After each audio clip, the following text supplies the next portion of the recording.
ഞാനിവിടെ 1 കിലോ തക്കാളി എടുത്തിട്ടുണ്ട്. ചെറുതായിട്ട് കട്ട് ചെയ്ത് വെച്ചിരിക്കുന്നതാണ്. അപ്പോൾ നമ്മൾ തക്കാളി എടുക്കുമ്പോൾ നല്ല പഴുത്ത തക്കാളി, അധികം പുളിയില്ലാത്ത തക്കാളി വേണം എടുക്കാനായിട്ട് കേട്ടോ. ചെറിയൊരു പുളി കുഴപ്പമില്ല, പക്ഷെ ഒരുപാട് പുളിയുള്ള തക്കാളി എടുക്കല്ലേ. പിന്നെ വേണ്ടത് ഒരു വലിയ സവാളയാണ്. അതും ചെറുതായിട്ട് അരിഞ്ഞു വെച്ചിരിക്കുന്നതാണ്. ഈ വലുപ്പത്തിലുള്ള ഒരു സവാളയാണ് ഞാൻ എടുത്തിരിക്കണേ. അപ്പൊ ചെറിയ സവാളയാണെങ്കിൽ 2 എടുത്തോളൂ കേട്ടോ. പിന്നെ വേണ്ടത് 8 വലിയ അല്ലി വെളുത്തുള്ളി ചെറുതായിട്ട് അരിഞ്ഞതാണ്. അപ്പൊ നമുക്കിനി ഇതിന്റെ പ്രിപ്പറേഷനിലേക്ക് കിടക്കാം. അതിനായിട്ട് ഒരു പാനിലേക്ക് നമുക്കൊരു 8-9 ടേബിൾ സ്പൂൺ നല്ലെണ്ണ ചേർക്കാം. എണ്ണ ചൂടായി കഴിഞ്ഞാൽ ഇതിലേക്ക് നമുക്കൊരു 1/2 ടീസ്പൂൺ കടുക് ചേർക്കാം.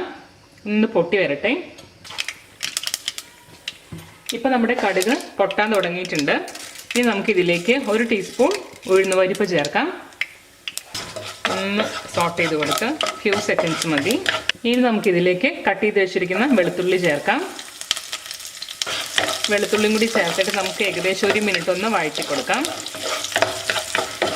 ഒരു മീഡിയം ഫ്ലെയിമിലാണ് ഇപ്പോൾ വെച്ചിരിക്കുന്നത്. ഈ തക്കാളി എൻ്റെ വീട്ടിലുണ്ടായ തക്കാളിയാണ്. ഒരുപാട് തക്കാളി കിട്ടി നമുക്ക്. അപ്പോൾ ഞാനിങ്ങനെ ആലോചിക്കായിരുന്നു ഈ തക്കാളി വെച്ചിട്ട് എന്ത് ചെയ്യാൻ പറ്റുമെന്ന്. അപ്പോഴാണ് ഇങ്ങനൊരു ഐഡിയ വന്നത്. നമുക്കിത് ചോറിൻ്റെ കൂടെയോ ദോശയുടെ കൂടെയോ ഇഡ്ഡലി ചപ്പാത്തി എല്ലാത്തിനും കൂടെ കഴിക്കാൻ പറ്റുകയും ചെയ്യും. നിങ്ങളൊന്ന് ഉണ്ടാക്കി നോക്കണം കേട്ടോ, ഉണ്ടാക്കി നോക്കാത്തവർ. നല്ല ടേസ്റ്റാണ്. ഇത്രയ്ക്ക് വഴന്ന് വന്നാൽ മതി. ഇനി നമുക്കിതിലേക്ക് സവാള ചേർക്കാം. നമുക്ക് സവാള നന്നായിട്ടൊന്ന് വഴറ്റി കൊടുക്കാം. സവാള നന്നായിട്ടൊന്ന് വാടി വരണം. ഒരുപാട് അങ്ങ് മൂത്തൊരു ഗോൾഡൻ ബ്രൗൺ ഒന്നും ആവരുത്. ജസ്റ്റ് ഒന്ന് വാടി വന്നാൽ മാത്രം മതി കേട്ടോ. ഇപ്പം നമ്മുടെ സവാളയും വെളുത്തുള്ളിലേക്ക് നന്നായിട്ടൊന്ന് വാടി വന്നിട്ടുണ്ട്. ഇനി ഇതിന്റെ ഫ്ലെയിം നന്നായിട്ട് കുറച്ചിട്ട് ഇതിലേക്ക് ഒരു 1/2 ടീസ്പൂൺ കായപ്പൊടി ചേർക്കാം. പിന്നെ ഒരു 1/2 ടീസ്പൂൺ മഞ്ഞൾപ്പൊടി. പിന്നെ ഇതിലേക്ക് ഒരു 3-4 ടീസ്പൂൺ കാശ്മീരി മുളക് പൊടി ചേർക്കാം. ഇപ്പോൾ ഒരുപാട് എരിവ് ഉണ്ടാവില്ല ഈ കാശ്മീരി മുളക് പൊടിക്ക്, അതുകൊണ്ടാണ് ഞാൻ 4 ടീസ്പൂൺ എന്ന് പറഞ്ഞത്.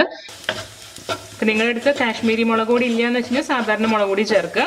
നിങ്ങളുടെ എരിവിനനുസരിച്ച് ചേർക്കുക. ഇത്തിരി എരിവ് ഉണ്ടെങ്കിലാണ് ഈ ഡിഷിന് ടേസ്റ്റ് ഉണ്ടാവുള്ളൂ. പൊടികളുടെയൊക്കെ പച്ചമണം മാറണ വരെ നമുക്കൊന്ന് വഴറ്റി കൊടുക്കാം. ഇപ്പോൾ പൊടികളുടെയൊക്കെ പച്ചമണം മാറിയിട്ടുണ്ട്.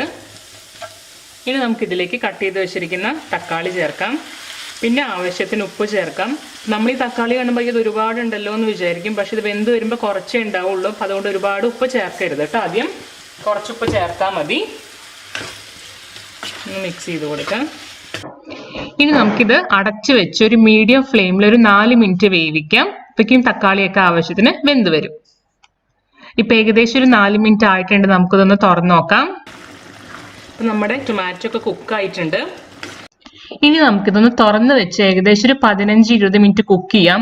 ഇത് കണ്ടു, ഇതിപ്പോൾ വളരെ ലൂസായിട്ടല്ലേ ഇരിക്കുന്നത്. അപ്പം നമുക്കിതിലെ വെള്ളമൊക്കെ വറ്റി നല്ല ഡ്രൈ ആയിട്ടുള്ള ഒരു ഫോമാണ് വേണ്ടത്. അതിന് വേണ്ടിയിട്ടാണ് നമ്മൾ തുറന്ന് വെച്ചിട്ട് കുക്ക് ചെയ്യണത് കേട്ടോ. നമ്മൾ പിക്കിളിന്റെ ഒക്കെ ഒരു കൺസിസ്റ്റൻസി ഉണ്ടല്ലോ, അതാ നമുക്ക് വേണ്ടത്. തക്കാളിയൊക്കെ നന്നായിട്ട് മാഷ് ചെയ്ത് കൊടുക്കുക. ഇതിങ്ങനെ ചെറുതായിട്ട് ഡ്രൈ ആയിട്ട് വരുന്നുണ്ട്. ഇത്തിരി നേരം കൂടി നമുക്കിങ്ങനെ വഴറ്റേണ്ടി വരും. കംപ്ലീറ്റ് ആയിട്ട് ഡ്രൈ ആവണം. ഇത്തിരി സമയം എടുക്കണ പരിപാടിയാണിത്, കാരണം ഒന്ന് ഡ്രൈ ആയിട്ട് വരാനായിട്ട്. പക്ഷെ നല്ല ടേസ്റ്റാണ്. അപ്പം നിങ്ങൾ എടുക്കണ തക്കാളിക്ക് ഇത്തിരി പുളി ഉണ്ടെന്ന് തോന്നുവാണെങ്കിൽ ഇതിലേക്ക് കുറച്ച് ശർക്കര ചേർത്താൽ മതി. അപ്പം ആ പുളി ഒന്ന് ന്യൂട്രലൈസ് ചെയ്യാൻ പറ്റും കേട്ടോ. ഇപ്പം ഏകദേശം ഒരു 15-20 മിനിറ്റ് ആയിട്ടുണ്ട്. നമ്മൾ തുറന്ന് വെച്ചിട്ട് ഇങ്ങനെ ഇടയ്ക്കിടയ്ക്ക് ഇങ്ങനെ ഇളക്കി കൊടുക്കുമായിരുന്നു. ഇപ്പം കണ്ടു, നന്നായിട്ട് ഡ്രൈ ആയിട്ട് വന്നിട്ടുണ്ടത്. ഒട്ടും വെള്ളത്തിൻ്റെ അംശമില്ല. ഇതിരുന്ന് കഴിഞ്ഞാൽ ഒന്നും കൂടി ഒന്ന് ഡ്രൈ ആയിക്കോളും. ഇനി നമുക്കിതിൻ്റെ ഫ്ലെയിം ഓഫ് ചെയ്യാം. എന്നിട്ട് ഇതിൻ്റെ ചൂട് നന്നായിട്ട് ആറിയതിന് ശേഷം ഒരു ഗ്ലാസിൻ്റെ ജാറിലേക്കോ അല്ലെങ്കിൽ നിങ്ങളുടെ അടുത്ത് ചെറിയ ഭരണി ഉണ്ടെങ്കിൽ അതിലേക്കോ ഇട്ട് വെക്കാം. ഇപ്പം നമ്മുടെ നല്ല ടേസ്റ്റി ആയിട്ടുള്ള തക്കാളി തൊക്ക് ഇവിടെ റെഡി ആയിട്ടുണ്ട്. അപ്പം ഞാൻ മുമ്പ് പറഞ്ഞ പോലെ ഇത് ചോറിൻ്റെ കൂടെയും ചപ്പാത്തി ഇഡ്ഡലി ദോശ എല്ലാത്തിൻ്റെയും കൂടെയും കഴിക്കാൻ പറ്റും. അപ്പം എന്തായാലും ഇതെല്ലാവരും ഒന്ന് ഉണ്ടാക്കി നോക്കുക. പിന്നെ നമുക്കിത് പുറത്ത് നമുക്ക് ഒരാഴ്ച വരെ ഇത് കേടാവാണ്ടിരിക്കും. ഫ്രിഡ്ജിൽ വെക്കുകയാണെങ്കിൽ 1 മാസം വരെ ഇത് കേടാവില്ല കേട്ടോ. അപ്പോൾ ഇത് ഉണ്ടാക്കി നോക്കാത്തവർ എന്തായാലും ഒന്ന് ഉണ്ടാക്കി നോക്കൂ. എന്നിട്ട് നിങ്ങളുടെ ഫീഡ്ബാക്കും സജഷൻസൊക്കെ എന്നെ അറിയിക്കൂ. വീണ്ടും മറ്റൊരു ഡിഷായിട്ട് നമുക്ക് കാണാം. അതുവരേക്കും ബൈ.